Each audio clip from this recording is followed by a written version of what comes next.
We're starting today with a story that can only be described as a medical nightmare. 3 years ago, Sarah Boyle was diagnosed with an aggressive form of breast cancer. She underwent the necessary treatments, including chemotherapy and a double mastectomy. But then she found out some really, really shocking news. The doctors had discovered that Sarah didn't have cancer in the first place. She'd been misdiagnosed, and the whole trauma that had dominated her life for almost a year and all the pain and treatment that she went through was for absolutely nothing. She's here today with her lawyer, who's also a Sarah. She's Sarah Sharples, and she's an associate solicitor for Irwin Mitchell in Manchester, and her speciality is medical negligence cases. Good morning to both of you. Sarah, before we get into the detail of all of this, you, in a way, you're suffering for someone else's mistake, but you were telling me that you feel partly to blame for all of this. Why? I think people automatically assume that you should feel poorly.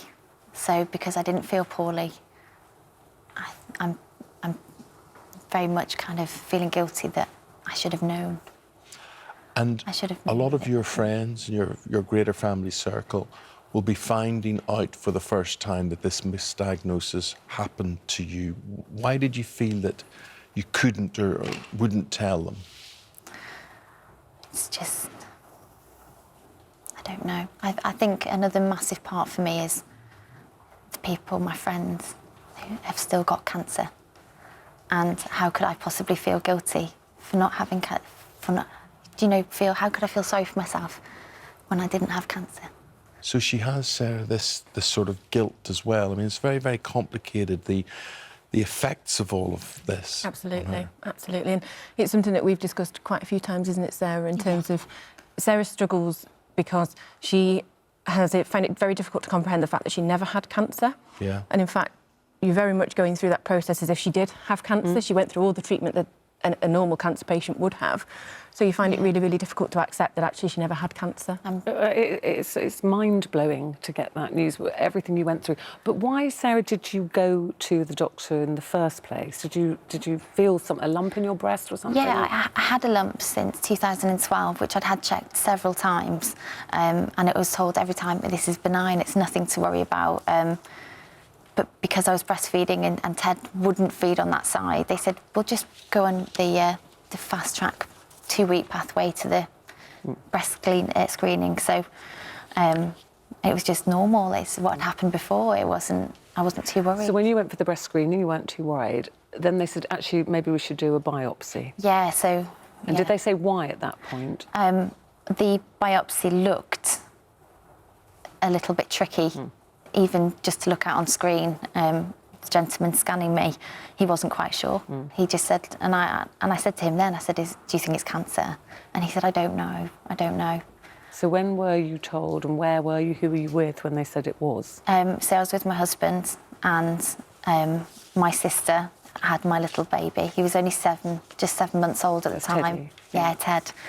And we were at the hospital, and it all happened really quickly. I didn't actually expect to be told I had cancer, so... Yeah. So a big shock, obviously. Huge. It's always a shock. Everyone we talk to has that diagnosis. They did say to you it's a very aggressive form of cancer and they needed to start the treatment... Immediately, straight away. So what happened first? What did you have first? So I was sat down and told how I'd have 8 rounds of chemotherapy. I'd have an extra 2 cycles because I'd be having surgery later. And then I remember being sent home and it was just CT scans, MRI scans. So you lost all your hair? Yeah. It was starting to grow back there. I think. Yeah. So after all that, I mean, very aggressive treatment, what was the diagnosis then?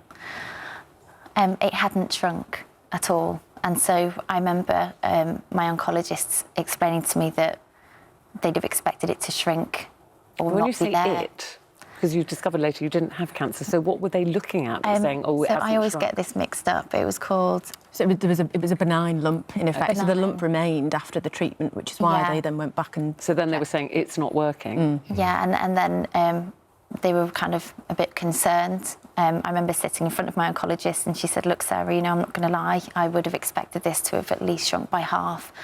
And I think the ultrasound that I scanned had halfway, they said it had shrunk 1 mil, which, looking back, give or take the angle you look at it, it could have done that anyway, so... So you had multiple experts looking at this, all sort of seeing the same thing or expecting the same thing. And the treatment, as anyone who's gone through this will know how arduous this is, and it took its toll on you physically, mentally, in terms of your relationship. You believe ultimately your husband lost his job because he had to look after you as well. So all of this is terrible. Then, at some stage, someone had to say to you, Sarah, I'm sorry, we've made a mistake. Tell us about that day. So I got a phone call about a week after my mastectomy, and I think any lady going through, or man going through treatment will understand what I'm about to say. If you get a phone call early, you're scared. And it wasn't my breast care nurse, and I think she didn't phone me because she knew I'd know by her voice there was something not right. So the secretary phoned and said, can you come in on the 7th of June? Which was a whole week and a half early than my appointment. And when we arrived at the hospital that morning... You'd be expecting the worst, surely. I took her hands, I said, am I dying? Yeah. Am I dying? And I looked there and had Ted with me. I said, just tell me now before we go in, am I dying? Is it terminal? Yeah. And she said, no, quite the opposite. And we just went into this room there. Well, could I ask you, in a way, it's hard to describe this, but it's good news. But it's bad news. What did you feel, first of all? Did you feel this wave of, oh my goodness me, thank goodness, this is good news, or were you immediately angry, sad? I think both of them, surgeon and breast care nurse, was a bit shocked really, because I shot up and I was like, thank you. Oh, sorry. Because you thought they'd saved your life. Because I was like, you've saved my life. And my husband was behind me. Yeah. Hang on, let me get tissue. Sorry, I should have done this before because I'm... No, it's okay. I try and not cry about it. Listen, I totally understand that, because you thought at that point they were saying the cancer's gone, weren't you? And you thought, thank goodness. And I thought, I've done it. All that suffering, all that pain and the struggling to look after my little boy was for something, because now I can be his mum. Yeah. But then you had to face the professional who had made the diagnosis on your biopsy.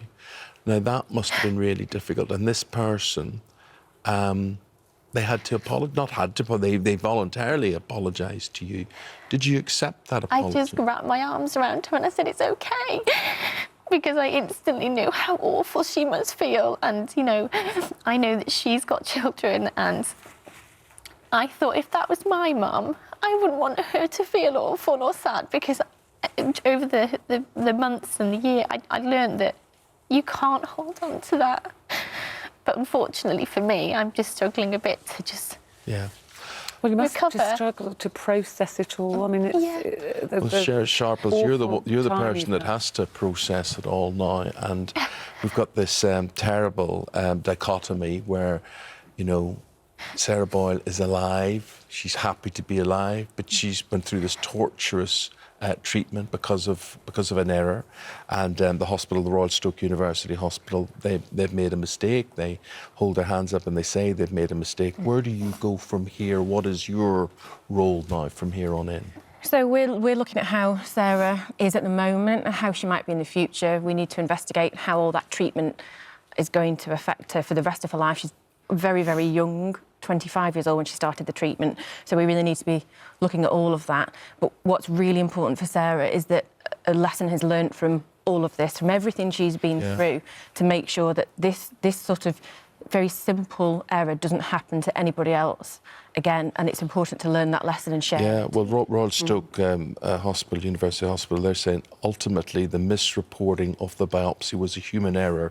So as an extra safeguard, all invasive cancer diagnoses are now reviewed by a second pathologist. So that you know, hopefully that will mean... The waiting time as well has actually been increased, so that gives the pathologist enough time to kind of, you know, because they're doing the job properly, and I understand they have so many biopsies to look at, so... And they understand how devastating all of this is, of course. They apologise to you. And they say you continue to be in regular contact with your clinical team who treated you. And is that important to you? Oh, gosh, they are amazing. And this is the one big thing I want to just say, that all of the women that have been treated or been diagnosed today, tomorrow, yesterday, you are in safe hands. And they are dedicated, beautiful people. And surgeons, the oncologists, breast care, they're fantastic. Listen, you are a caring, beautiful person, because to be able to forgive this is quite something. But listen, you're here and you've had another baby. Beautiful little boy. Another beautiful little boy. Yes. So how are you looking at life now going forward? So I'm getting amazing support from the mental health team from all directions.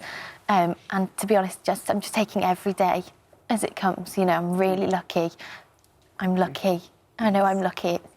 Well, continue to improve, continue to get well, Thank you. And good luck to you. Thank you. Sarah Boyle, thank you very much indeed. Sarah Sharples, Thank you you. very much indeed as well.